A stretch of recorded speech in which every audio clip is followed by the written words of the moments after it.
Muy buenos días.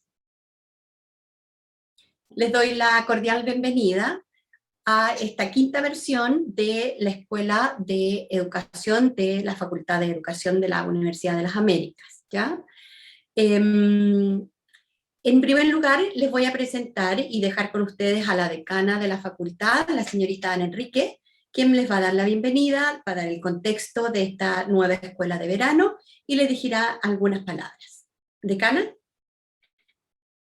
Gracias, Silvana. Muy buenos días a todos quienes nos acompañan en esta jornada de Escuela FEDU 2022. La Facultad de Educación de la Universidad de las Américas ha definido crear instancias de diálogo, reflexión y perfeccionamiento docente dirigidas al profesorado, tanto escolar como universitario, en ámbitos y temas de su interés que permitan avanzar en la mejora continua de los procesos de enseñanza, aprendizaje y evaluación. En esta oportunidad hemos organizado la Escuela de Verano FEDU en 2 semanas, destinando la primera de estas a temas que interpelan el currículum, para innovarlo y para hacerse cargo de problemáticas actuales, tales como educación emocional, identidad, feminismo, el arte, el juego, la música, la danza, la nutrición, todos aquellos elementos que finalmente se intersectan y también influyen en el ámbito del aprendizaje. Agradecemos a los destacados expositores que nos acompañan en la jornada de hoy y mañana.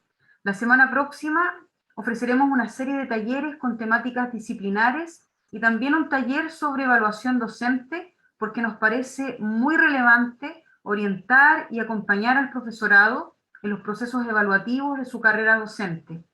Invitamos a todos los asistentes a participar con sus comentarios y consultas a través del chat de esta plataforma. Agradezco personalmente al equipo organizador de esta jornada, especialmente al director de prácticas, Santiago Cabezas, a la coordinadora de vinculación con el medio, Silvana Arriagada, a la coordinadora TIC, Beatriz Bustamante, y a los directores de escuela de la Facultad de Educación, quienes hacen posible la realización de esta jornada. Gracias, Silvana, y gracias también, por supuesto, a nuestro primer panelista, Santiago Fernández, quien está con nosotros ya por segunda vez. Gracias.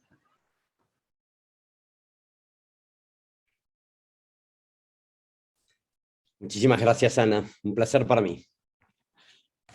Gracias, Anita. Entonces, Anita ya dio el puntapié inicial, como se dice por ahí, y Santiago ya está también con nosotros. Santiago es la segunda vez que nos acompaña, efectivamente. La primera vez que tuvo la gentileza de aceptar nuestra invitación fue para el Consejo de Empleabilidad de la facultad. Con esa exposición de Santiago quedamos muy entusiasmados, y ustedes también, los equipos directivos que participaron de esa instancia, así lo manifestaron ya en la evaluación que posteriormente les aplicamos, y entonces decidimos que era muy conveniente hacerlo extensivo a los profesores que siempre nos acompañan en las distintas versiones de la Escuela de Verano y de la Escuela de Invierno. Santiago Fernández es psicólogo de la Universidad de la Concagua en Argentina, también es máster en Administración de Empresas de la Alta Dirección de la Escuela de Negocios del mismo país. Se ha especializado en trabajar siempre con comités ejecutivos, con directorios de grandes empresas como Renault, como Pampa Energía, Gesta Minera en Chile, o algunas empresas también en el Perú y en la región. Lo más importante para él es concebir el liderazgo y el apoyo que se tiene que dar a los profesores como una herramienta fundamental para implementar cambios. Los cambios, por supuesto, que son de tipo estratégico y que son y serán capaces de impactar en la cultura institucional y transformarse en equipos de alto desempeño. En esta ocasión, Santiago decidió titular su exposición "Cuidar al cuidador, potencia emocional y fortaleza psicológica". Entonces voy a dejar con ustedes a Santiago ahora. Les señalo, me indica Beatriz que estaban preguntando con qué nombre queda registrado su asistencia. Es con el nombre con el cual se inscribieron.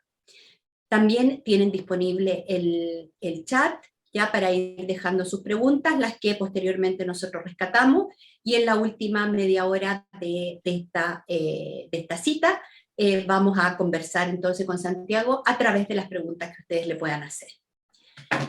Santiago, te reitero nuestro agradecimiento por haber aceptado la invitación que te hemos hecho, y sin más preámbulo, te paso la palabra. Muchísimas gracias, Silvana. Muchísimas gracias a todos por estar ahí. Veía rapidito algunos de los saludos de muchísimos lugares. Veía de Concepción, veía de Quito, de Guayaquil, pero voy a decir que vi uno que me hizo un poquito de agujerito en el corazón, por lo que lo extraño. De mis 46 años, 30 de mis 46 años, los eneros los he pasado en la quinta región chilena, así que cuando alguien puso ahí que era de Viña del Mar, de Quilpué también, me dieron ganas de estar en mi lugar, especialmente en Reñaca, que lo adoro desde que soy pequeño. Soy mendocino, así que siempre casi ha sido mi lugar de veraneo y lo extraño. A ver, gracias, un cariño grande a Amo Viña del Mar. Tal como decía Silvana, y lo mencionaba antes, la verdad que mi trabajo cotidiano, hasta la pandemia les diría, y después también, pero ha sido asesorar líderes en muchas de sus decisiones estratégicas de conducción, de equipos de alto rendimiento. Y una de las cosas curiosas que empezó a pasar a partir de la pandemia es que de alguna manera yo en mi trabajo siempre me sentí una especie de copiloto de un auto en un rally, o de navegante. Vieron que el navegante es ese que va diciendo, dobla esta curva, anda para allá, tomemos esta recta a esta velocidad. Y me empecé a encontrar con que, pandemia mediante, muchísimos líderes me decían: Santi, genial esta idea de la estrategia, genial lo que hay que hacer, pero por primera vez me empecé a encontrar con preguntas del tipo: ¿de dónde saco la energía para hacerlo? ¿O dónde está la siguiente estación de servicio, diríamos en Argentina, la siguiente gasolinera, por decirlo de alguna manera? ¿Dónde cargo combustible? ¿Dónde cargo combustible? Porque estoy muerto. Y si hay algo que se volvió relevante, antes ya lo era, pero se puso claramente como figura en estos últimos 2 años, es la importancia del autocuidado y del autoliderazgo a la hora de tener la potencia emocional, la fortaleza psicológica de liderar a otros. Silvana decía que hace unos días, hace un par de meses, tuvimos una charla previa en la que yo me enfoqué mucho más en la conducción de otras personas. Pero es muy difícil conducir a otras personas sustentable y saludablemente si uno no tiene una gran capacidad de conducirse uno mismo. Y una de las cosas que ha pasado, insisto, es que la cantidad de energía necesaria para seguir haciendo lo que ya hacíamos ha aumentado. Por temas que son de público conocimiento, como lo sabemos todos. Y a mí me gustó titular esta charlita, y de paso comparto pantalla por primera vez, Cuidar al cuidador, creo que por 2 motivos. El primero de esos motivos es: la mayoría de nosotros, depende de la edad que tengan y el momento del ciclo vital en el que estén, es bastante probable que estén cuidando a varias personas. Estén cuidando a su gente, estén cuidando a su familia, a sus hijos, estén cuidando a sus padres, a lo mejor.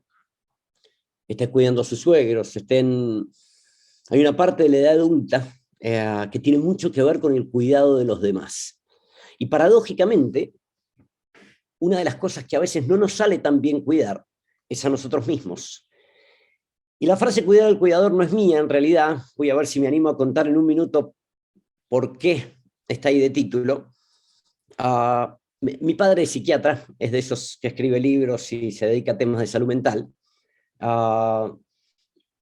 En mayo de 2020, plena fase 1 de la pandemia, encontramos que tenía 2 cánceres, y ahí la está peleando todavía, y con mucho ánimo.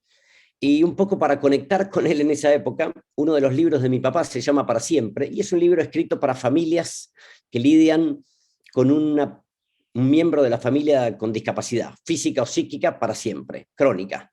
Y uno de los capítulos de ese libro se llama Cuidar al cuidador, tratando de subrayar la importancia que tiene para el cuidado de alguien que lo necesita, que el sistema que lo cuida también se preserve, también se protege, porque si no, no es sustentable el cuidado. Es como cuando uno va en el avión y nos advierten de, en caso de una baja de presión, por favor, ponte la máscara de oxígeno vos primero y recién después a tus hijos, porque si no nos aseguramos que el adulto a cargo se cuide, corremos el riesgo de que no pueda cuidar a nadie más.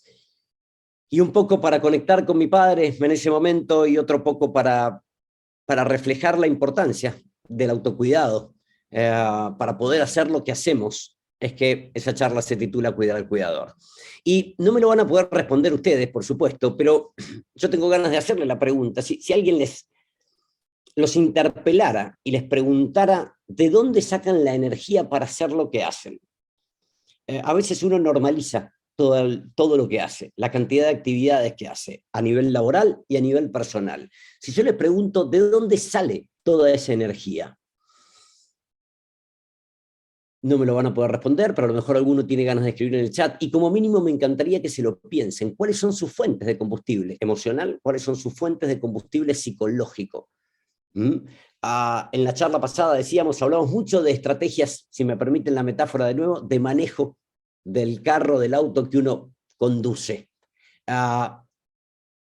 ¿Y el combustible? El combustible de ese auto, ¿de dónde uno lo saca? Cuando uno repasa la investigación, el modelo probablemente más acabado y el más utilizado de fortaleza emocional, bienestar personal, combustible, energía psicológica, es un modelito creado por un señor llamado Martin Seligman, que se le dice modelo PERMA, que en realidad es un acrónimo para los 5 conceptos que tengo ahí y que quiero hoy puntualizar. Yo lo conocí a Martin Seligman en algún momento en Estados Unidos, creo que fue en el año 2003, en California. Él venía de hablar en aquel momento con Tony Blair, en esa época el primer ministro británico, porque Inglaterra fue el primer país que adoptó este modelo para medir bienestar personal. Y Martin, la verdad que nos hizo una buena puntualización de por qué estas 5 cosas hoy se consideran los 5 combustibles básicos que toda persona tiene y a la que puede apelar para tener energía y potencia emocional. ¿Por qué son estos 5? Se los cuento. Estos 5 son las 5 cosas que la investigación menciona como un driver, como un motivador per se. ¿Qué quiero decir? Son un fin en sí mismo, no son un medio para lograr otra cosa. Uno vería desde niños pequeños a que el niño ya tiene estos combustibles. En inglés la frase sería for its own sake, como un fin en sí mismo. No los hacemos para lograr algo, sino los hacemos en buen italiano porque nos piace, nos gusta, nos genera energía, no la gasta, la genera. Ahí leo algunas cosas tal cual, desde relaciones hasta emociones positivas, desde valores hasta objetivos. Hay muchas cosas que entran dentro del modelito PERMA, como ustedes están escribiendo ahí, yo puedo mirar un poquito, y yo quiero explicar un ratito, uno por uno, cada una de estas cosas, pero sucintamente y en breve las presento. La P del modelo PERMA tiene que ver con la emoción positiva. Vamos a charlar un ratito largo de emoción positiva hoy. La E quizá es una de las más difíciles de explicar. El concepto de engagement está muy asociado al concepto de fluir o de flow. En castellano a veces le dicen enganche. También se le puede decir involucración. Ahora vamos a meternos sobre eso, porque el engagement es la energía más limpia que una persona puede quemar o utilizar. Las relaciones positivas, por supuesto, fue de las primeras cosas que ustedes pusieron ahí, mis hijos, mis padres, mi familia, etc. El propósito, el sentido, los valores que hay detrás de lo que hacemos y el logro. Y cuando digo logro no me estoy refiriendo a éxito. El éxito implica el aplauso de la tribuna. El logro es la consecución de un objetivo. Ya voy a hacer la diferencia cuando le haga doble clic. Pero sin más preámbulo, metámonos un ratito en cada una de estas 5 maneras de cargarse de combustible. diciendo de antemano que no necesariamente las 5 tienen el mismo peso específico en la vida de cada uno. Uno de los ejercicios que nos hizo hacer el bueno de Martin en aquella California en 2013 fue: estas 5 cosas intervienen en la energía de cada uno, pero no necesariamente con la misma importancia relativa, y nos hizo rankearlas. Santiago, perdóname. Sí, por favor. Me parece que está silenciado. Veo, fíjate bien, porque... no estoy silenciado, pero puede ser... Lo escucho perfecto, y quizás algunas personas puedan tener problemas, yo lo escucho perfecto. Ahí, en el chat parece que sí, que se escucha, ¿no? Sí. Ahora sí. Sí. Perfecto, gracias, Okay. Gracias por cualquier cosa. Gracias a ti, No, por favor. Así que vamos a charlar, gracias por el feedback. Vamos a charlar un poquito de emoción positiva, ¿sí? El rango de emociones positivas que puede sentir el cerebro es enorme. No es una novedad que yo les diga que cuando alguien siente emociones positivas, en general, tiene un impacto saludable en sus relaciones, en su vida, en su físico. ¿Cuáles son emociones positivas? Ahí anoté algunas, pero desde estar agradecido hasta divertirse, pasando por ser solidario, tener confianza, celebrar, admirar a alguien, estar entusiasmado. Ahora, es interesante porque a pesar de que el rango de emociones positivas es enorme y la cantidad de emociones positivas que hay a disposición son muchas, no es tan fácil para el cerebro consignarlas. No es buenísimo el cerebro consignando emoción positiva. A ver, nosotros tenemos exactamente el mismo cerebro que los cavernícolas. Exacto, salvo por un gen que es la tolerancia a la lactosa, que apareció hace 10.000 años, y la cuento solo porque me sale el nerd del alma y no tiene nada que ver con esto. Pero salvo por la tolerancia a la lactosa, nuestro cerebro es exactamente igual al de un cavernícola hace 200.000 años. Cerebro que fue una ventaja competitiva para una especie que necesitaba consignar información negativa de forma importante. El cerebro le asigna 5 veces más peso específico a la información negativa que a la positiva. Porque si el niño cavernícola promedio no se daba cuenta que había otros niños con los que jugar en tribus vecinas, a lo mejor se perdía una linda relación. Pero si no se daba cuenta que eso que hacía sonido lindo era una víbora de cascabel, perdía la vida. Nuestro cerebro le asigna 5 veces más capacidad de recursos en términos de atención, memoria, concentración, procesamiento a la información negativa que a la positiva. Como resultado de eso, la información negativa hace foco rapidísimo y la positiva, a pesar de que está ahí, no es tan fácil de consignar, y una vez que se consigna, muchas veces pasa como normal. Si yo les preguntara cuál fue el último momento en el que experimentaron una emoción positiva, ¿sabrían exactamente cuál fue? A lo mejor un beso de alguno de sus hijos esta mañana, a lo mejor un saludo de anoche, a lo mejor algo que sintieron esta mañana por cualquier razón, algo que les gustaba mucho. No, el cerebro muchas veces las pasa como normales. Y eso es un efecto también de la calidad de vida, que uno normaliza emoción positiva. Cuando se trata de discriminar emoción positiva, una manera en la que la ciencia lo hace es dividiendo la emoción positiva de acuerdo a su orientación temporal. Por ejemplo, estas son las emociones positivas que más peso específico tienen en nuestra energía psicológica, en nuestra salud mental, en términos del pasado. Lejos, por lejos, la que más impacto tiene en que las personas seamos felices y nos sintamos a buenas con nuestro pasado es la gratitud. De hecho, la gratitud tiene tanta potencia a nivel de combustible emocional que si una persona estuviera con algún cuadro depresivo, ¿sí?, llevar un diario de agradecimientos tiene la misma potencia en términos de impacto terapéutico que un antidepresivo cualquiera. La segunda emoción positiva que más peso específico tiene es la capacidad para perdonar, para no quedarse pegado o con viejos rencores al respecto del pasado. La capacidad para aceptar es una emoción positiva tremenda. Y aceptar no quiere decir resignarse, ¿eh? Aceptar no es una habilidad pasiva. Aceptar quiere decir hacer las paces con lo que estoy viviendo, genuinamente. Aceptar es una habilidad muy activa que implica, el verbo en inglés sería embrace, es difícil de traducir, pero implica algo así como abrazar lo que está sucediendo. El orgullo acerca del valor personal son emociones positivas, algunas de las emociones positivas que más tienen relación con el bienestar con nuestro pasado. Si miro hacia el futuro, las emociones positivas que más peso específico tienen, más contundentemente nos generan drivers motivacionales, son seguro que la esperanza y el optimismo, la esperanza a nivel general, el optimismo a nivel específico, el entusiasmo y la proactividad, la pasión, el gusto por las cosas. Si voy al presente, en el presente tengo que hacer una subdivisión adicional. En el presente, a la ciencia del comportamiento humano le gusta dividir las emociones en dos tipos. Aquellas que involucran placer físico, se llaman sensaciones placenteras, y las sensaciones placenteras hay de todo tipo y color. A lo mejor han visto alguna charla TED conocida de uno de los pasajeros que iba en el avión que aterrizó en el río Hudson en New Jersey, y es una charla cortita. La charla se llama algo así como las 3 cosas que aprendí cuando creí que iba a morir.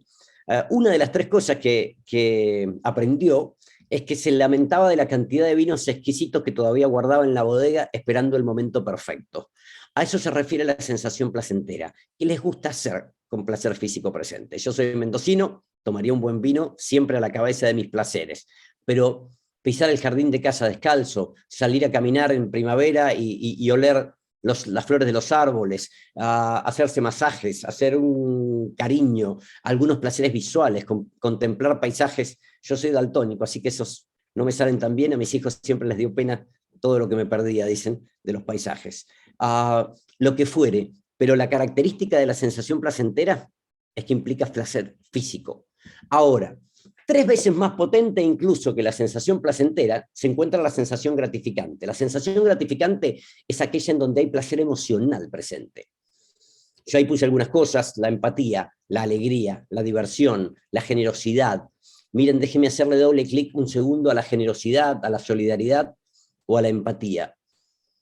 Cuando uno escanea cerebros, si uno hace el experimento de mirar cómo está el cerebro de una persona que está siendo generosa y el de una persona que está siendo objeto de la generosidad, la persona que es objeto de la generosidad, la persona a la que le brindan algo, cuando se lo brindan, enciende centros de placer, por supuesto. Ahora, si yo miro el de la persona que le ofrece algo, lo que verían es que se encienden 3 veces más centros de placer. Ser generoso es altruistamente egoísta. ¿Por qué? Porque enciende 3 veces más centros de placer que ser objeto de la generosidad. Algunas cosas cotidianas para tratar de ayudarnos con las emociones positivas. Hay 1000 sugerencias, pero traigo solo algunas que puedan hacer incluso al momento de terminar esta charla. No digo un diario de agradecimientos, pero si una vez a la semana, solo o con aquellos que te rodean que querés, pensás qué estuvo bueno de esta semana, de este mes, de este día, de este año, de esta pandemia, eso solo es un booster emocional feroz. Tener algún plan de sensaciones positivas. Hay muchísimos placeres agradables a disposición, no para edulcorar la vida, sino para verdaderamente saborearla, que uno no se da posponiéndola como el tipo del avión posponía tomarse el vino rico que tenía en la bodega. Tener algún plan de ayuda y empatía. Si hay algo que nos ha provisto este contexto de pandemia, es un montón de gente que necesita ayuda. Muchísima gente que necesita un apoyo empático desde algún lugar. Algún entrenamiento en optimismo es un poquito más complejo, pero los hay online. Uno puede hacer un research online y verdaderamente mejorar nuestra capacidad para ser optimistas. El optimismo tiene una fórmula. El optimismo es diferente de ser positivo. El positivo es una persona que cree que todo va a estar bien. El optimista es una persona que cree en sus chances. Son 2 cosas diferentes. El optimismo se nutre de 2 grandes fuentes: la positividad y la realidad. Si no, se llama ingenuidad. Y una cosa no menor, es mejorar la capacidad de diversión. Si hay una emoción positiva poco ofertada en los últimos 2 años, en los ámbitos laborales y personales, es la diversión y la alegría. Cualquiera de nosotros que como líderes pueda proveer a su entorno de un input adicional de diversión y alegría, hoy se lleva más retorno que nunca. ¿Por qué? Porque está muy demandada esa emoción, porque está poco ofertada. Súper importante estas emociones, 2 minutos para un mini bonus track más laboral. Si hay una emoción que en el mundo del trabajo es clave, pero va a ser clave cada vez más por los tiempos volátiles, inciertos, ambiguos y complejos que corren, es la emoción de la confianza, el sentimiento de la confianza. Le robo 60 segundos con este bonus track. Confianza es el sentimiento humano que nos permite avanzar en un proceso decisorio en situaciones en las que no se puede estar seguro. Voy de nuevo. La confianza es el antónimo de la seguridad. Si se puede estar seguro, es mejor estar seguro. Ahora, ¿cómo hace uno para estar seguro cuando no se puede? O aprende a confiar, o lo que va a pasar es que se va a quedar detenido, paralizado, frisado.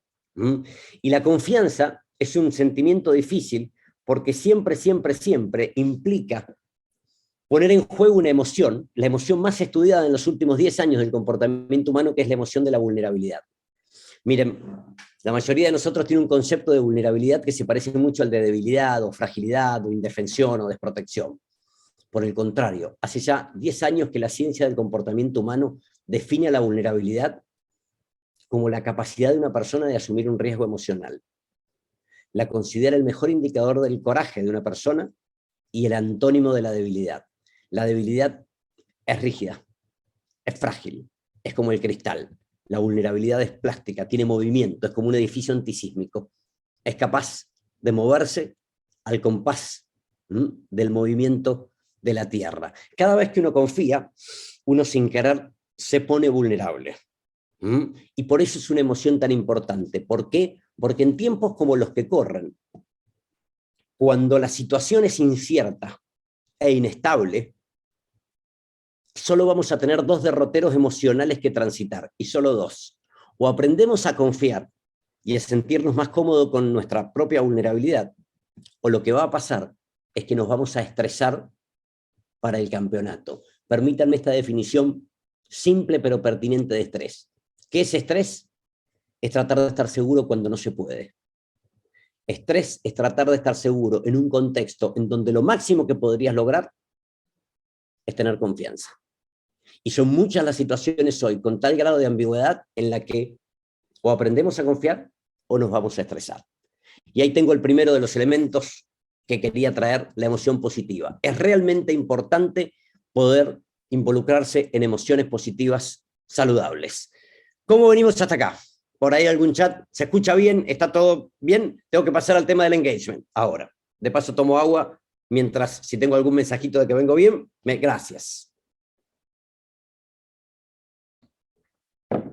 Alejandra, sí, vos sabés que la vulnerabilidad es, insisto, la emoción más estudiada en el comportamiento humano en los últimos 10 años, y hoy la definimos como el principal indicador del coraje de una persona, y es bastante novedoso, pero la ciencia del comportamiento humano la define así, por ponerlo de una manera muy simple. En el mundo corporativo nos encantan los productos, los outputs de la vulnerabilidad, palabras como innovación, cambio, adaptabilidad, agilidad, trabajo en equipo, aprendizaje. Todo eso requiere como insumo la vulnerabilidad. Innovar, nada más vulnerable que crear algo que antes no existía. Cambio es todo acerca de vulnerabilidad. ¿Nos irá bien en el nuevo contexto, como nos supo ir bien hasta acá? Aprendizaje, absolutamente relacionado con vulnerabilidad. Al adulto promedio no le gusta mucho aprender. Esta es una mala muestra. Pero lo que le gusta al adulto promedio es saber, porque aprender presupone ignorar. Y la mayoría de nosotros como adultos ha aprendido a esconder ignorancia. Lo pongo en otro ejemplo y me muevo al engagement. Para aquellos que sean mamás o papás, ¿hay algo más vulnerable que tener hijos? Probablemente no. Uno abre habitaciones de pánico por cada uno de esos malditos que van haciendo. Y sin embargo, si uno se decidiera a no tener hijos para que la vida no tenga tanto poder sobre uno, es como elegir la pareja que menos te guste por si algún día se va con otro, ¿no? Como no salir a jugar el partido para no perder.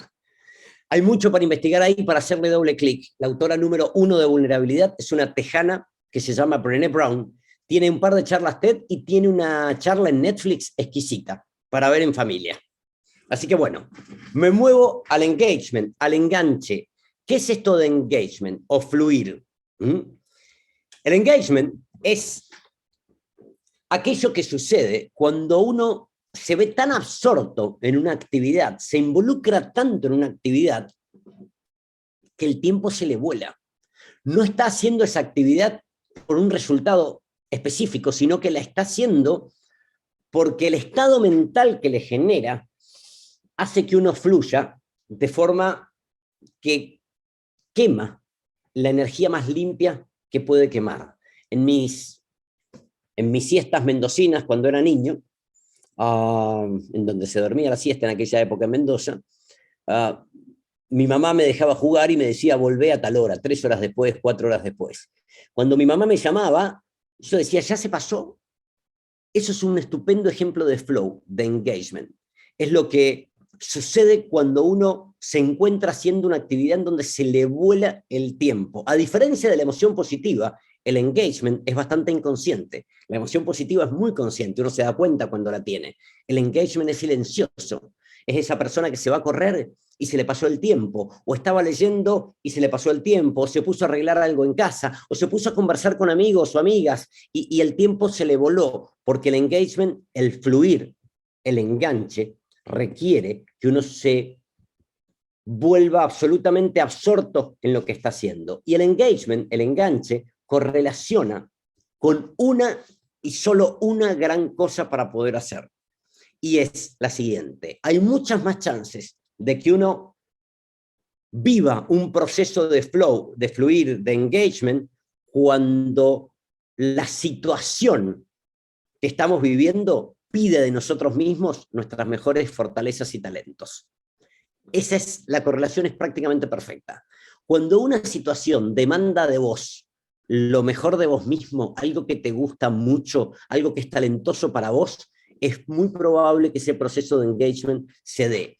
Por eso una cosa importante es poder estar atento a modelos de fortalezas o talentos y de actividades que me permitan pasar una cierta parte de mi día no gastando energía. Nadie tiene el trabajo perfecto, nadie.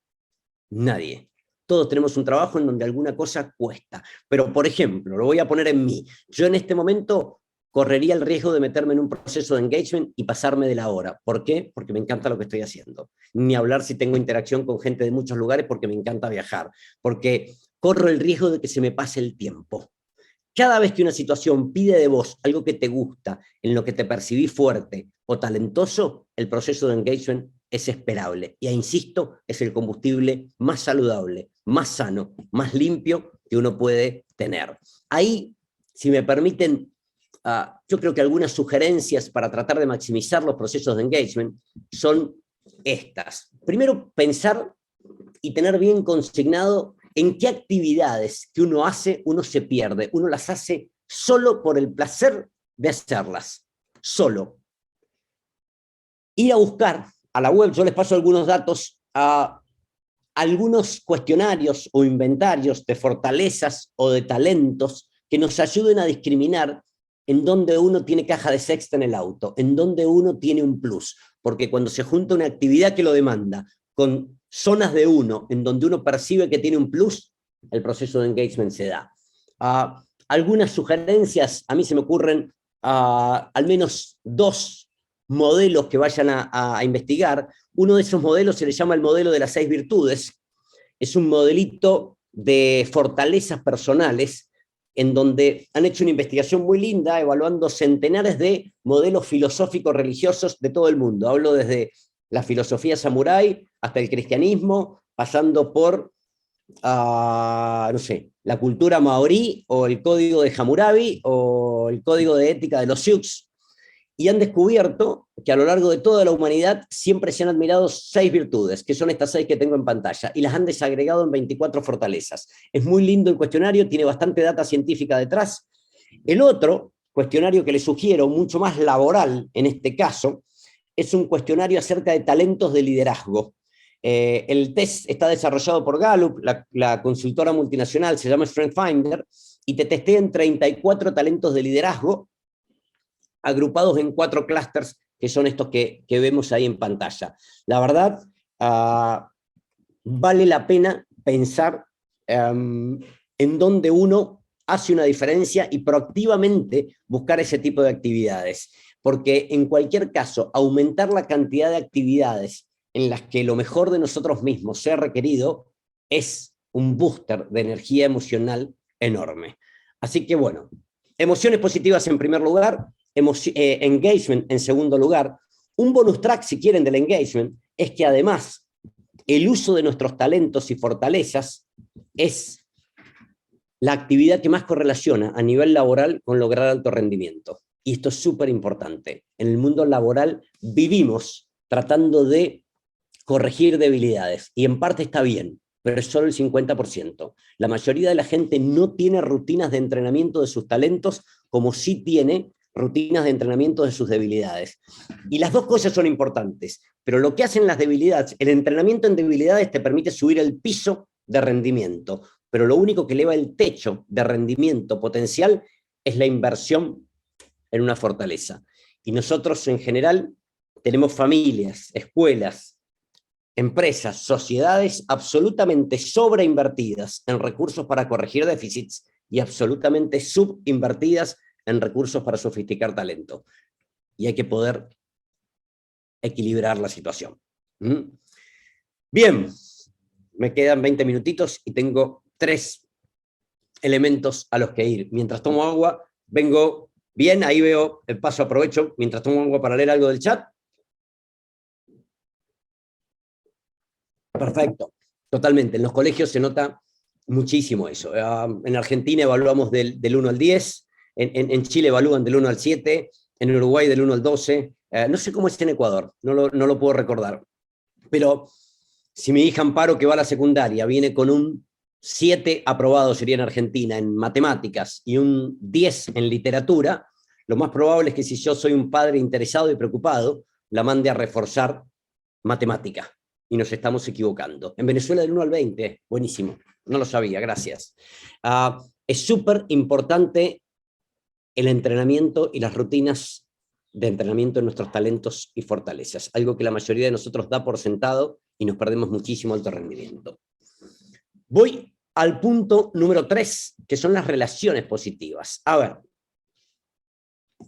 no es ningún secreto que tener conexiones positivas, auténticas, saludables, energizantes, al cerebro le genera un impacto enorme y realmente de un gran bienestar y de mucha salud. No es tanto aquello de la vida que pasa en soledad, lo hay, pero no es tanto. Y la conexión con los demás es constitutiva para nuestro bienestar, para nuestro desarrollo. Y no solo con los demás a nivel personas, también puede ser la conexión con los demás como grupos, lugares, sentimientos de pertenencia que uno tiene. Ahí es súper importante poder, los veo en el chat y me entretengo a llegar a la matemática a través de la literatura, dice Silvina, sería genial. Estaríamos en un colegio bien sofisticado que lo pueda hacer pasar, estaría buenísimo. Pero en términos de relaciones positivas, cuando ustedes espontáneamente empezaron a escribir, muchas de las cosas que pusieron que les generaban energía eran sus relaciones positivas. Familia, hijos, amigos, etcétera, etcétera, etcétera. Es súper importante sostenerlo de muy buena manera. Es un gran, gran, gran combustible emocional. De hecho, ahí lo voy a poner, algo que está diciendo Alejandra respecto de las emociones negativas, es un exquisito comentario porque lo voy a spoilear ahora en algunas sugerencias. Si yo pudiera sugerir algunas cosas para aumentar el caudal de energía emocional y fortaleza psicológica que nos generan las relaciones positivas, algunas de las preguntas, ejercicios que les diría que hagan es, primero y principal, respondan en serio, pero con agenda y todo, qué le gusta de los suyos. Recordarlo. A veces la gente que está más cercana a uno es la más criticada, es la más exigida, es a la que más le pedimos. No son tantas las veces en las que uno tiene tan presente qué le gusta de los de uno, hasta que uno pierde algo y uno lo extraña. El reconocimiento a los demás es algo realmente súper, súper, súper relevante. De vuelta, si hay un momento en el que el reconocimiento tiene un retorno gigante, es por la falta de emoción positiva que hay. Y hoy por hoy, volverse un buen reconocedor probablemente sea una de las cosas que más retorno tenga en términos de relaciones positivas. Y volverse un gran reconocedor no es nuevo como habilidad. De hecho, es tan viejo que en el mundo de los negocios le llamamos la oportunidad perdida del mundo de los negocios. ¿Por qué? Porque se sospecha que un 20% de la productividad humana se pierde solo por sentirse poco reconocido. En el mundo corporativo eso es mucho dinero, solo porque la gente se siente poco reconocida. En el mundo corporativo, la principal razón por la que un buen colaborador se va de una organización es sentirse poco reconocido. Hace mucho que sabemos que la principal razón por la que una pareja se separa es sentirse poco reconocida con respecto a los esfuerzos mutuos. Hace mucho que sabemos que la principal razón por la que entre padres e hijos se distancian entre sí es sentirse poco reconocido. Hay una epidemia de falta de reconocimiento también. Si alguno de ustedes puede revertir eso y acostumbrarse un poquito a ser más reconocedor, a tirar una coordenada de lo que me agrada del otro, eso es una gran cosa. Ni hablar si hacen un ejercicio en familia, pero acá hay que ser valiente, del tipo, preguntas a ¿qué es lo que más te gusta de mí? O animate a preguntar si vos fueras yo, ¿de qué te sentirías orgulloso? Mi madre la semana pasada juntó a todas sus nietas, yo tengo familia en Estados Unidos, en Buenos Aires y en Santiago, y estaban todos acá en Mendoza pasando Año Nuevo, todos volviendo a la casa de mis padres, y juntó a todos los nietos, los americanos, los porteños, los mendocinos y los chilenos, e hizo el ejercicio de, mi madre psicóloga, qué es lo que más me gusta de cada uno para que se dijeran entre ellos. Es una patada emocional al esternón, preciosa, pero para valientes. Vale la pena hacer ese tipo de ejercicios para solidificar. Tal como dice Pilar ahí, no es solo reconocer, que es un primer paso, sino también verbalizar. Enumera tus grupos de pertenencia. ¿Qué camisetas tenés puestas? ¿Por qué tenés puestas esas camisetas? ¿Por qué te gusta de tus grupos? Tus grupos pueden ser tan amplio como tu barrio, tu comuna, tu club, tu grupo de amigos del colegio secundario, lo que quieras, el grupo de personas con las que salís a correr. ¿Por qué te gustan esos grupos? ¿Por qué tenés puestas esas camisetas? Y como bien mencionó, creo que fue Pilar, aprender a poner límites a relaciones no positivas es clave, porque uno puede hacer todo bien, y sin embargo, si uno deja ahí una relación muy tóxica, la cantidad de energía que drena por esa relación es enorme. Es antipático lo que digo, pero es súper importante. Así que bueno, ahí están las relaciones, tengo 10 minutos y tengo que ir a por los dos siguientes elementos. El cuarto de los elementos es el sentido, el propósito. Hacer las cosas que uno hace por algo más que el hecho de hacerlas, conectarla con valores que uno sostiene, hace que uno se haga, uno se sienta súper orgulloso de lo que hace. Y siempre que uno tiene motivos detrás de su comportamiento que trascienden su agenda individual, uno de alguna manera se está conectando con su sentido, ¿sí? Poder conectar con cosas que trasciendan mi ombligo, habla del sentido. Ahí hay mucha gente que encamina este combustible emocional desde la espiritualidad, y está muy bien. Hay otra gente que lo hace desde voluntariados, y está muy bien. Hay otra gente que lo hace desde causas a las que pertenece. Ese sería más mi caso. Por ejemplo, a mí me gusta mucho el mundo emprendedor, y la actividad pro bono que más me dedico es a trabajar con emprendimientos que recién arrancan y que nunca podrían tener acceso a tipos de servicios de los que yo trabajo cotidianamente. En cualquier caso, servir, pertenecer, hacer algo en una dirección que trascienda tus motivos individuales se junta con el sentido. Hay algunas preguntas que uno puede hacer, o hacerle a la gente con la que convive, es ¿cuándo a lo largo del día, de la semana, del mes, notás que haces actividades más cargadas de sentido, que más valor tienen para vos? ¿Por qué haces lo que haces en el fondo? Esto es súper subjetivo, es conocido el cuentito de los dos picapedreros que estaban picando piedra y un turista que va pasando por la vereda ve que el primero tiene una cara amarga, seria, fea, gruñona, y le pregunta por qué tiene esa cara, señor picapedrero, y el primer picapedrero le dice, ¿qué cara querés que tenga? Mirá el trabajo feo que tengo, horrible, picando piedra, ¿qué cara puedo tener? ¿Está bien? Sigue caminando unos metros y se encuentra con el segundo picapedrero que estaba sonriendo y entusiasmado dándole a la piedra, y le pregunta, ¿y usted por qué sonríe con ese trabajo que tiene? Y le dice, no, es que yo nunca había tenido la oportunidad de participar en la construcción de una catedral. El trabajo, las actividades son súper subjetivas. Poder conectarlas con valores que a uno lo trasciendan son un booster emocional enorme. Y por último, quiero viajar hacia el mundo del logro, que es el último gran driver emocional que las personas hacemos como fin en sí mismo. Ustedes lo verían en un niño.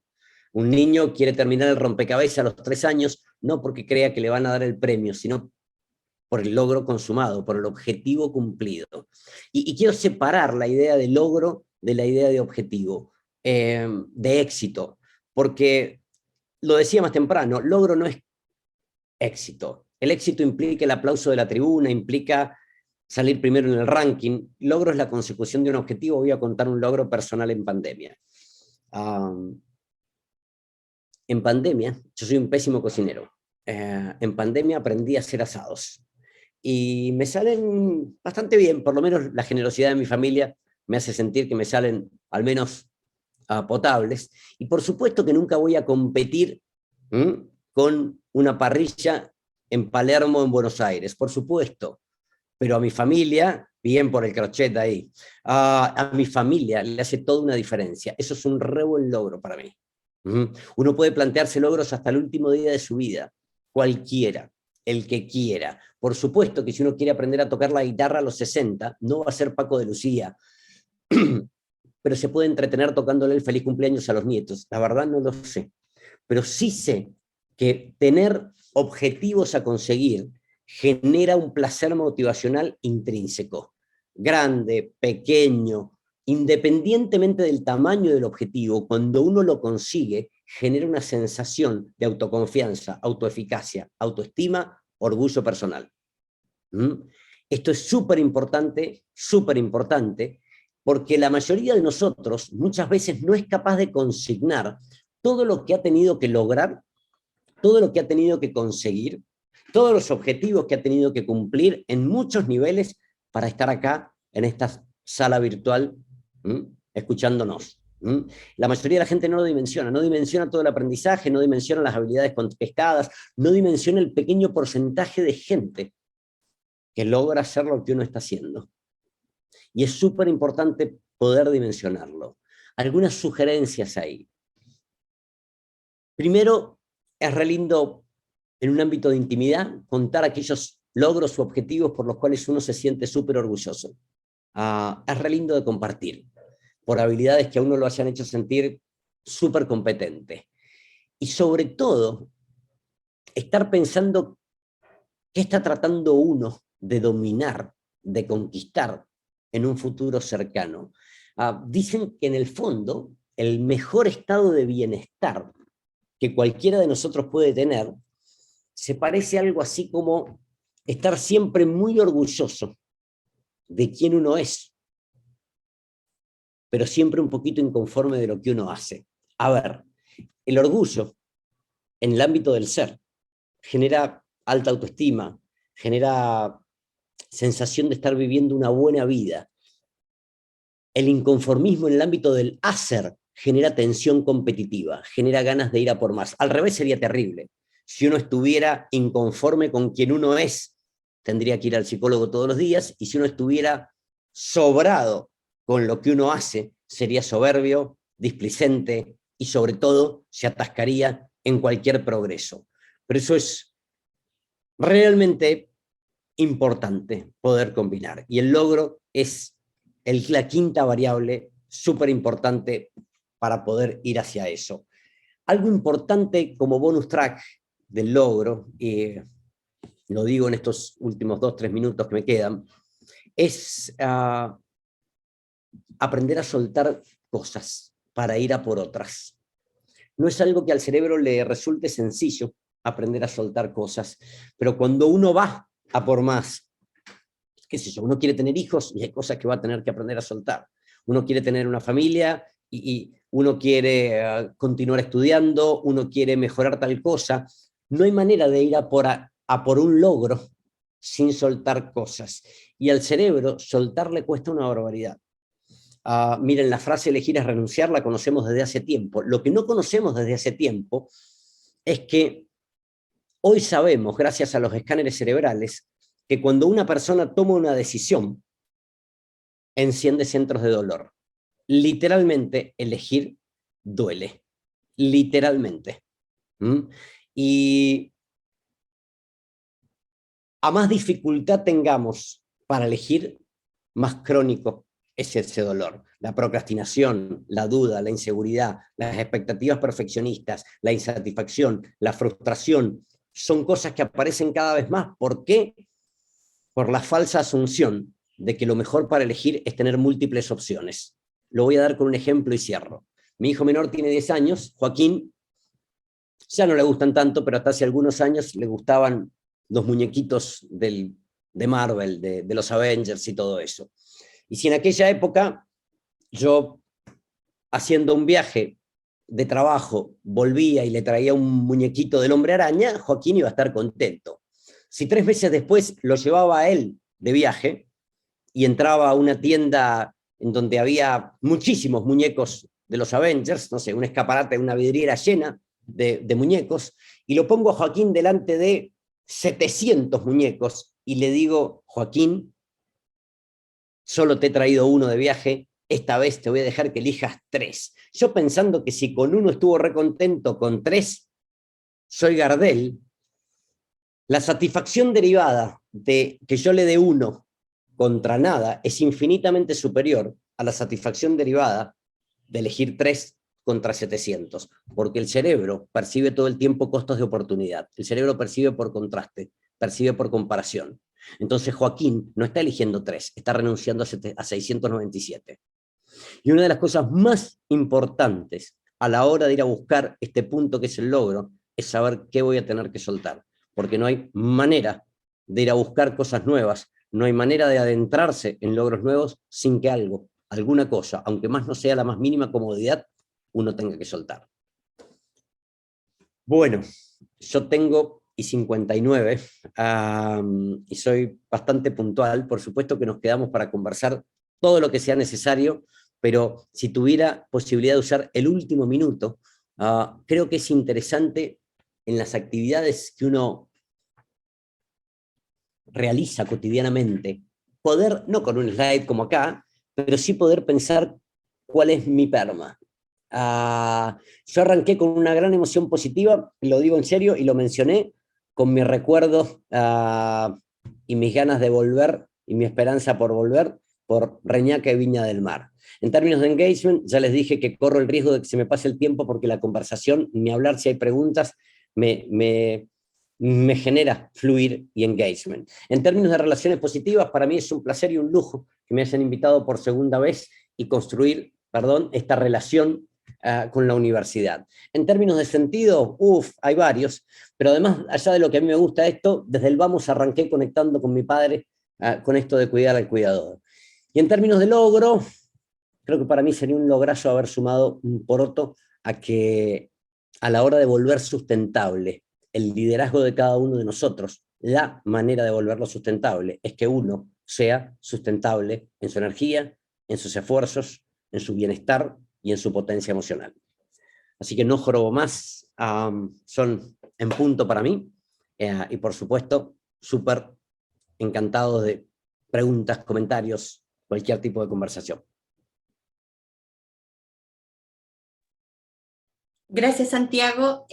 Vamos a esperar a ver si hay alguna pregunta Ahí, en el chat. ahí estoy viendo en el chat, Angélica, el documental de Netflix se llama The Call to Courage. Creo que está traducido como La llamada de la valentía, y la autora se llama Brené Brown. Brené, B alta, R-E-N-E, y Brown como marrón. Ahí tenemos una pregunta que la voy a rescatar al tiro, ¿ya? Perfecto. Dice Pilar pregunta, dice, ¿el modelo PERMA lo podemos aplicar en educación con nuestros estudiantes en la misma secuencia en la que está presentada o puede ser aleatoria? Una pregunta bien práctica de Pilar. Lindísima, absolutamente aleatoria. La única razón para la secuencia es el acrónimo. En inglés les queda cómodo, en castellano hacen chistes cuando presento el acrónimo, pero no lo hice yo en este momento. Lo podríamos poner otro acrónimo, pero puede ser, y más que aleatoria, es muy buena tu pregunta, Pilar, porque lo que yo trataría es de dimensionar cuál de los 5 elementos del modelo PERMA en este momento puede tener más peso específico. Y a veces, además, uno puede combinar cosas. Por ejemplo, si uno hace una pregunta para lograr que los estudiantes se integren más y confíen un poco más los unos en los otros, también va a trabajar sobre la emoción positiva de los estudiantes. A veces uno combina elementos sin duda. Y si uno hace una pregunta, por ejemplo, combinemos 3 cosas. Relaciones, emoción positiva y talentos y fortalezas. Si les hacemos preguntarse qué me gusta o qué veo que el otro hace bien, genero una emoción positiva, genero integración y a la vez doy feedback al respecto de fortalezas y talentos que de alguna manera generen un mayor engagement. Buenísima la pregunta. Gracias, Santiago. Había otra pregunta que me llegó por interno que tiene que ver con este cuidar al cuidador, ¿ya? Nosotros como profesores estamos enfrentados a un sinfín de variables, ya que muchas veces nos permean emocionalmente. De acuerdo a tu experiencia y de acuerdo a tu conocimiento, ¿cuáles serían, si pudieses nombrar, no sé, 2, 3, ya, estrategias o conceptos clave para poder cuidarse de todas, sobre todo de lo que pasa en contextos vulnerables, que es donde existe, digamos, la mayor carga emocional más bien negativa?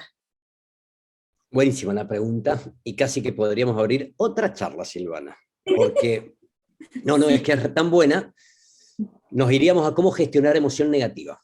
Es casi, de alguna manera, el otro semicírculo, los otros 180 grados del círculo del bienestar. Pero algunas ideas quisiera poder tirar.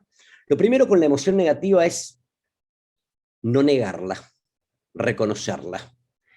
Cuando uno da una charla de bienestar, hay que tener cuidado con que esta charla de bienestar y de energía psicológica no tiene que ver con caer en una especie de negación o tiranía de la positividad.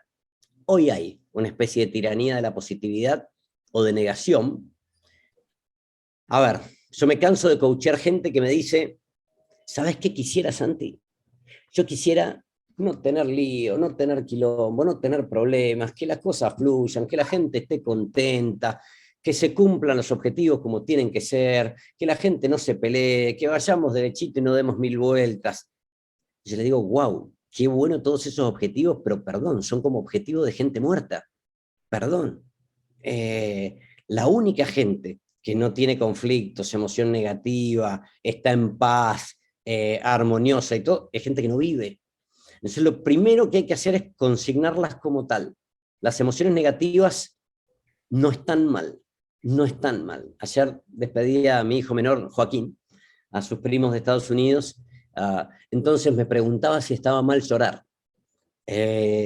¿Por qué? Porque veía un montón de padres tratando de aliviar, diciendo, bueno, se van a ver no sé cuándo, en julio si el COVID nos deja, no es para tanto. Eso es lo primero que te diría que no hay que hacer. Lo primero. Cuando uno entrena terapeutas o coaches, lo primero que uno le dice a alguien es nunca le minimices un problema a una persona. Entonces lo primero que hay que hacer es tomar la emoción negativa. Uno se siente así. Primera cosa. Segunda cosa, la emoción negativa es un dato, es una información, no es una directiva. Uno no tiene que actuar en base a la emoción negativa, es solo un dato. ¿Qué quiero decir? Lo pongo en un ejemplo en un niño para que salga fácil. Si tenés un hijo de 3 años que acaba de tener su hermanito, arroparlo para que no esté triste porque está celoso y decirle, oh, pucha, bueno, ahora vamos a compartir todas las cosas, puede ser una buena idea. Hacerle caso con respecto a esta idea de que lo ahoguemos en la bañera, no es una gran idea. La emoción no es una directiva, la emoción no da indicaciones de lo que hay que hacer, es simplemente un dato. Es simplemente un dato. Otra cosa importante con respecto, es tan buena la pregunta que me tiento, ¿puedo, para tratar de mostrarles esto, he estado en la duda desde que me lo preguntaste, ¿puedo compartir un par de slides que saco de la galera para responder esto, pero creo que va a quedar claro acerca de cómo gestionarlas? ¿Sí? Por supuesto, si me dan permiso, sí, encantado. Si me dan permiso, 2 slides. Lo clave con las emociones negativas, Silvana, es diferenciar emociones no agradables de emociones tóxicas. Permítanme esta distinción técnica, casi de terapeuta, pero es clave y la pregunta es tan buena y tan pertinente que me lleva a hacerla. Les hago una pregunta, ayúdenme en el chat, que vi que hay varias cosas y no he podido leerlas. Acabo de poner 2 columnas de emociones negativas. ¿En qué se diferencian las emociones de la izquierda de las emociones de la derecha? ¿Alguien? Si se fijan, a ver, ahí tengo, en intensidad, seguro, sí señor, intensidad, grado de manifestación. Si se fijan, las emociones de la izquierda, control, por supuesto, intensidad, gravedad sobre todo, porque las emociones de la izquierda y las de la derecha son negativas en el sentido de que se sienten mal. Ahora, las de la izquierda son saludables. Son la respuesta saludable de un organismo frente a una determinada situación. Si una persona pierde algo que quiere, ¿cuál es la respuesta saludable? La tristeza. Si una persona siente sobrepasados sus límites, le mojan la oreja, diríamos en Argentina, o que lo tratan injustamente, ¿cuál es la respuesta saludable? La molestia. Si una persona hace algo con alguien que quiere, que no le gustó, ¿y cuál es la respuesta saludable? El arrepentimiento, no es lindo, pero es saludable. Si una persona se siente que está expuesta de más, ¿cuál es la respuesta emocional saludable? El pudor, que nos protege de exponernos de más. Si una persona tiene un examen que le importa mucho o cualquier situación que es realmente importante, ¿cuál es la respuesta emocional saludable? La aprensión, la inquietud. Ahora, las de la derecha no son saludables, como dijeron, son más complejas, son más graves, son más intensas y son el resultado de combinar las emociones de la izquierda con el pensamiento irracional. ¿Qué es el pensamiento irracional? Hay de todo tipo y color, pero el más común y más frecuente de los pensamientos irracionales es transformar nuestras preferencias por sentirnos de una determinada manera o lograr algo en categoría de necesidad. Voy a tratar de dar el ejemplo. Cada vez que uno usa las frases tener que, debería, hay que, eso es pensamiento irracional. Lo doy con un ejemplo muy sencillo. Si ustedes pudieran escanear mi cerebro y averiguar mis pensamientos, ¿ustedes creen que encontrarían en mi cerebro una preferencia fuerte porque a ustedes les guste la charla de hoy? Yo prefiero que les guste, ¿qué creen? Sin duda que prefiero. Sí que prefiero. De hecho, tengo una preferencia fuerte por su aprobación. Pero por un segundo piensen que yo cambio mi preferencia y le doy categoría de necesidad. Ya dejo de preferir que les guste. Empiezo a necesitarlo. Y digo, ay, me tiene que salir bien, si no, me muero. Imagínate que no les guste. Tengo que rendir bien. Entonces ya dejo de jugarme mi gusto por su aprobación, empiezo a jugarme mi autoestima. Si esto fuera un examen universitario, alguien se queda trabado y en blanco. Si esto fuera una final como las que Messi perdió contra Chile o le ganó a Brasil incluso. Claro que sí, sale a jugar duro y no puede jugar bien. Incluso en la final contra Brasil le costó. ¿Por qué? Porque no prefería ganarla, tenía que ganarla. Cada vez que una persona escala su preferencia y le da categoría de ley o de necesidad, lo que arriesga es una emoción tóxica. Entonces, esto daría para una charla gigante después, pero volviendo al punto, Silvana, que queríamos tratar. ¿Cómo gestionar emoción negativa? Reconociéndola, sabiendo que no es un dato, sino una directiva, y no haciéndola interactuar con pensamiento irracional. Uno no tiene que sentirse bien, uno no tiene que acertar, uno prefiere. Y si uno prefiere, lo máximo que arriesga son las emociones de la izquierda, que son saludables, by the way. Nunca arriesga emociones de la derecha. Y perdón que le dediqué un ratito a esto con Filmina. Perfecto, inclusive, no, pero clarísimo. Porque fue muy bueno. Clarísimo, no, te agradezco, Santiago. Tenemos bueno. una persona que quiere intervenir, Karina Úbeda. Por supuesto. Tienes habilitado, Karina, el audio y la cámara. Así que puedes prender tu audio y tu cámara si gustas.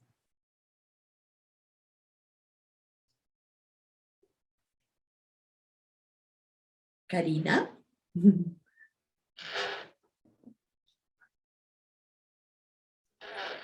No sé si nos estarás escuchando porque tenía levantada la mano y le habilitamos los permisos, pero no. Bueno. Bueno, vamos a ver. No sé si habrá alguna otra pregunta del público, porque... Mira, voy leyendo algunas cosas del chat que me hacen, tal cual Waleska dice, son mal llamadas emociones negativas. Está muy bien, tiene razón, porque lo negativo remite a algo que está mal, y en realidad son displacenteras. Es muy pertinente, se le llama negativas, pero es muy pertinente su intervención de léxico. Bueno, Francisca dice algo ahí acerca de la película Intensamente. Sí. Es re linda película. Ustedes saben, cuando uno trabaja sobre inteligencia emocional, las emociones humanas son poquitas, los sentimientos humanos son muchísimos. Las emociones lo compartimos con los mamíferos superiores, son 5, están las 5 en Intensamente.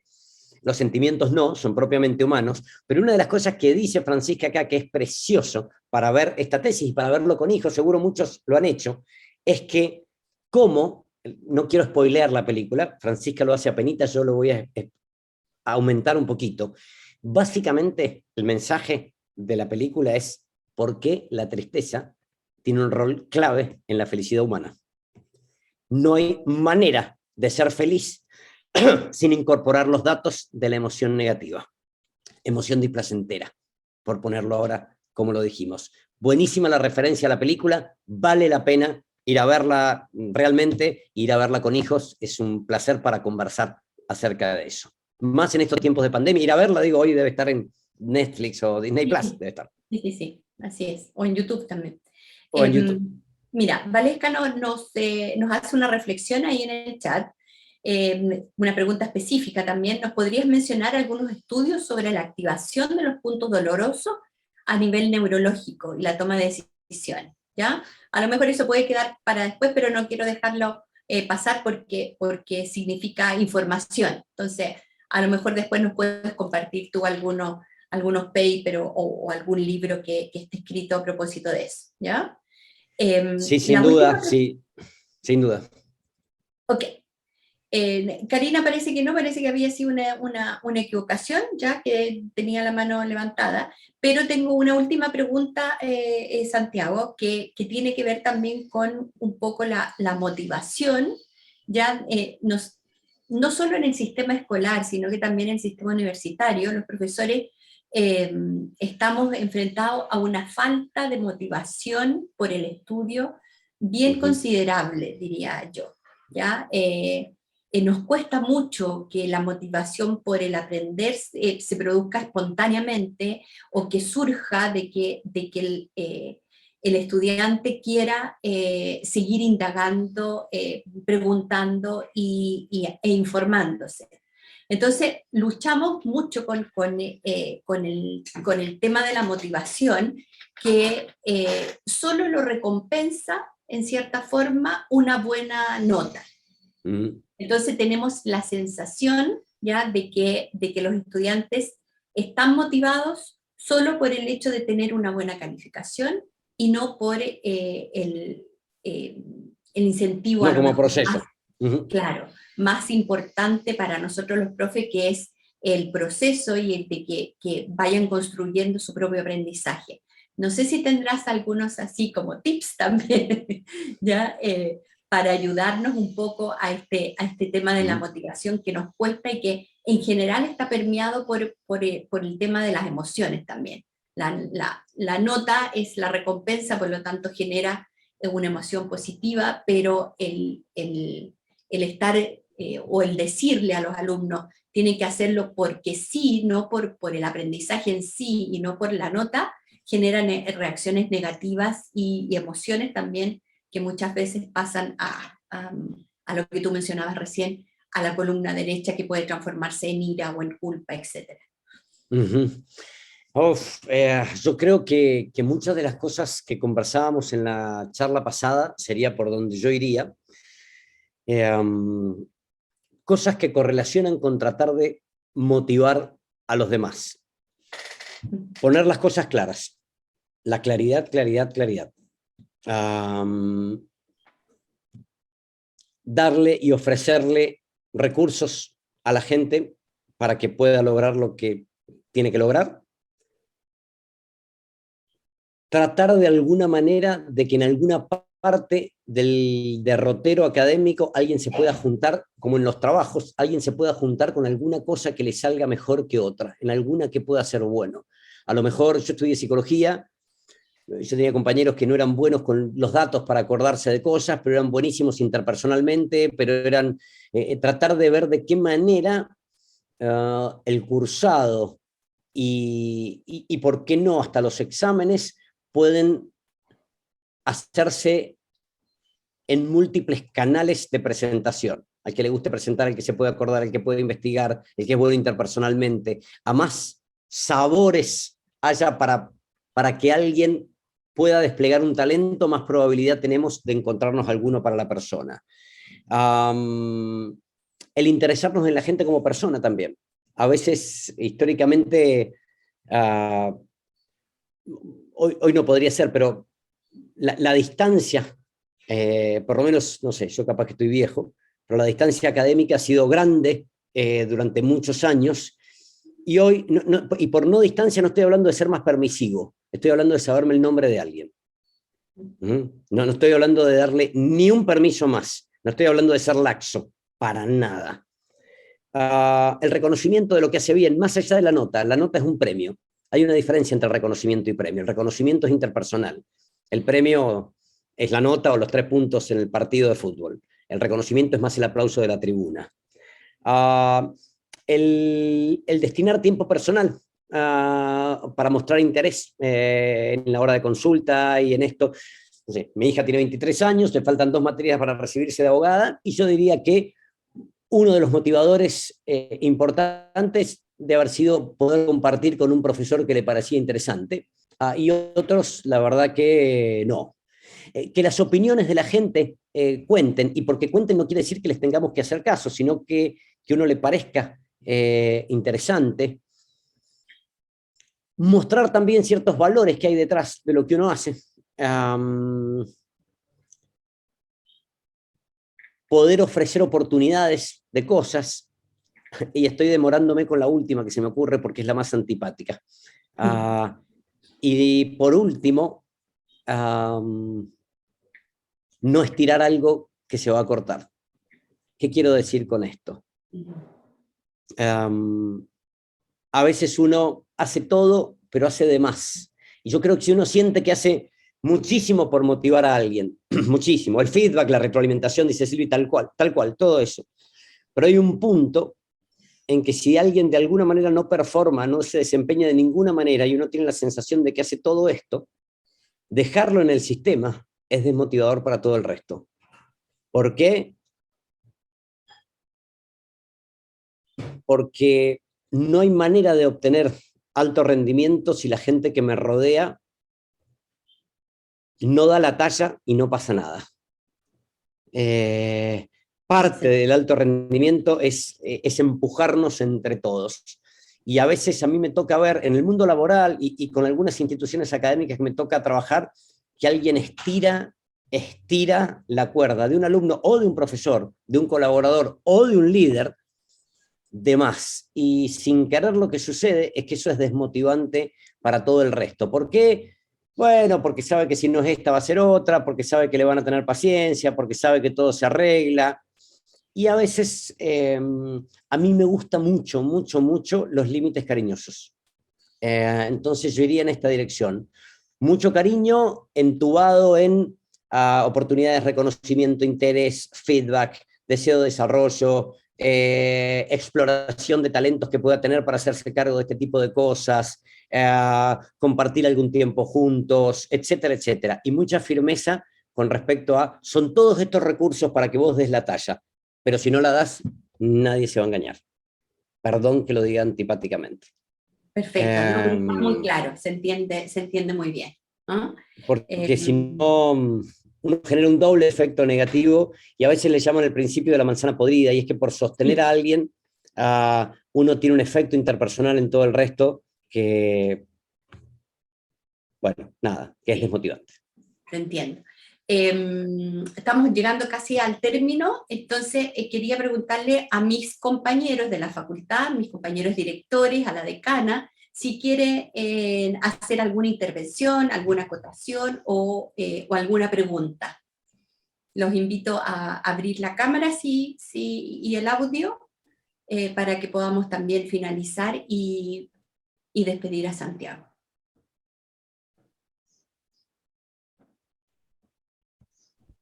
Hola Santiago, buenas. Hola Santiago. Mira, hay un proceso que vamos a vivir en mayor o menor medida, de acuerdo a cómo evoluciona la pandemia, no solamente en Chile, sino que en parte de Latinoamérica, que tiene que ver con la vuelta a la presencialidad. Es un proceso complejo en el que vamos a tener que estar echando mano a muchos elementos que van a estar condicionando este nuevo espacio. Ahora, el modelo PERMA que nos has conversado, que hoy día hemos conversado, ¿cómo nos podría colaborar, cómo nos podría dar luces para este proceso que viene, que es la transición a la presencialidad? Bueno,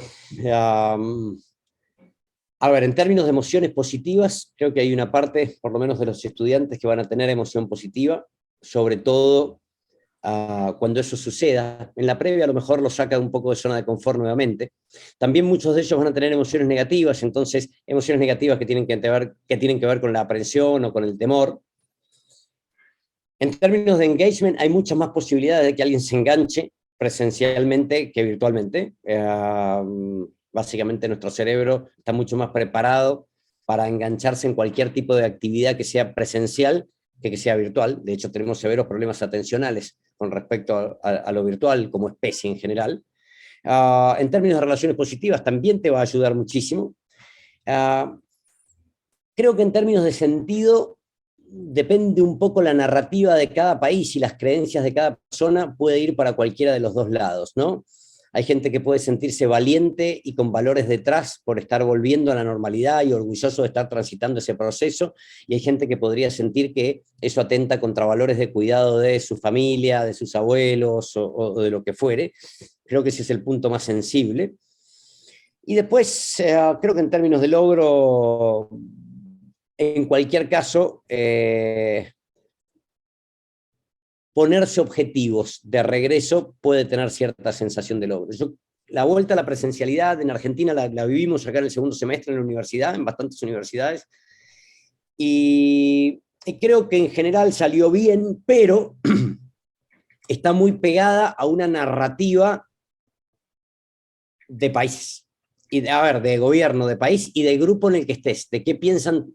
No sé, la escuchaba a mi hermana. Ustedes saben que mi familia, la mitad de mi familia vive en Santiago, entonces vinieron y entonces nos decían, me ha impresionado lo abiertos que están. Ok, sí, y te da temor, y al principio un poco. Fui al mall, o fui a esto, y ahí yo creo que es importante que haya un buen matching entre lo que culturalmente cada país o cada lugar va haciendo y que podamos acompañar ese proceso cultural. Argentina, por el contrario, en la primera parte del 2020 estuvo cerrada de una forma insólita y súper temerosa, un buen país de extremos. Ahora, yo creo que es súper importante acompañar la narrativa con la que los alumnos, con la que la mayoría de los alumnos se vaya sintiendo cómoda. Yo no sería ni punta de lanza ni cola del animal. Porque creo que cualquier cosa, si soy punta de lanza voy a tener mucha resistencia de gente que dice, pero todavía estamos en, no sé, creo que en Chile hay del 1 al 5 miden el, ¿puede ser? Todavía no estamos para las etapas, exactamente, todavía, no sé, invento. Yo no sería punta de lanza, si me permite, yo sería más cauto, pero tampoco iría al final, no iría al final. ¿Por qué? Porque las organizaciones, yo lo he visto mucho a nivel laboral, las organizaciones punta de lanza han pagado algunos precios, tienen otros beneficios, pero han pagado algunos precios por la vuelta a la presencialidad. Y es cierta mayor resistencia. Yo sería no demagógico, para nada, sino estratégico y políticamente correcto al respecto de tratar de acompañar, insisto, la narrativa cultural de lo que está sucediendo en la ciudad, en el país, o lo que fuere. Muchas gracias, Santiago. Por favor. Anita, ¿quieres dar las últimas palabras? No sé si Santiago tiene algo más que agregar o le gustaría cerrar de alguna forma esta charla de hoy. Agradecimiento puro. Agradecimiento por la confianza y la verdad que eso, me honra estar aquí por segunda vez, así que muchas gracias, eso sería. Silvana, bueno, Santiago, muchas gracias por aceptar esta segunda invitación. Para nosotros es muy importante poder iluminar este tema relacionado a las emociones, los sentimientos, como te comentábamos la vez anterior. Como facultad hemos estado durante todo el año indagando, también empapándonos del conocimiento, de los hallazgos, de investigaciones, de distintas miradas, de distintas perspectivas, y hemos tenido la oportunidad de conocer a excelentes panelistas que por supuesto también nos iluminan el camino de lo que vamos a seguir haciendo este año. Nosotros tenemos como una tarea de facultad integrar el tema de emociones, sentimientos, para trabajarlos como algo no anexo, no solamente un taller adicional para la formación de nuestro profesorado, sino que como parte intrínseca de su labor de formadores, la tarea que ellos tienen que llevar con los estudiantes de ciencia básica, media, nuestro propio cuerpo académico y docente también, y por supuesto integrar estas miradas interesantes en esto que nos presentas tú, desde la perspectiva de un psicólogo aportando a ámbitos que pueden finalmente enriquecer la pedagogía. Estamos muy, muy agradecidos de que puedas presentarnos acá y por supuesto te seguiremos invitando seguramente en las próximas jornadas para poder seguir trabajando, indagando y dando la oportunidad también, que es nuestro principal interés, de ofrecer gratuitamente al profesorado de Chile a través de estas plataformas virtuales. Antes teníamos la presencialidad que nos radicaba en Viña, Concepción y Santiago. Ahora abrimos las puertas a América Latina, teníamos participantes de varios países de América Latina con esta modalidad. En el fondo no todo ha sido tan malo, al contrario, desde la vinculación, desde nuestros seminarios, nuestros talleres, todas nuestras actividades han visto finalmente cómo se enriquecen con el aporte y con la participación de diversos profesores, no solamente a lo largo y ancho de Chile, sino que también de América Latina. Entonces, muchas gracias por ser parte de esta jornada inaugural de esta Escuela FEDU versión verano 2022. Gracias Silvana, gracias Santiago. Muchas gracias, Cariño decana. muy grande. Santiago, nuevamente un abrazo gigante, ya espero que pases unas muy buenas vacaciones, ya me imagino que ya las estás planificando, no sé si aquí o en otro lado. ¿Ya? Desgraciadamente no allí, pero volveremos. Está bien, está bien. Y entonces, como dijo Anita, vamos a seguir indagando en este tema tan emocionante, ya que son las emociones, valga la redundancia, ya entonces seguiremos en contacto, así que muchísimas gracias. Yo le doy las gracias también a todos los participantes, a todos los asistentes, Recuerden que tenemos durante todo el día ponencias. La próxima es ahora a las 12 del día, que es sobre un tema también muy de actualidad, que es sobre el género, ¿ya? Sobre el tema de género, equidad de género. Así que están cordialmente invitados. El link está para inscribirse, está ahí en el chat, lo acaba de poner Beatriz, y les deseo una muy buena tarde a los que se van a desconectar y nos seguirán con nosotros. Gracias, Santiago, que estén muy bien, gracias a todos.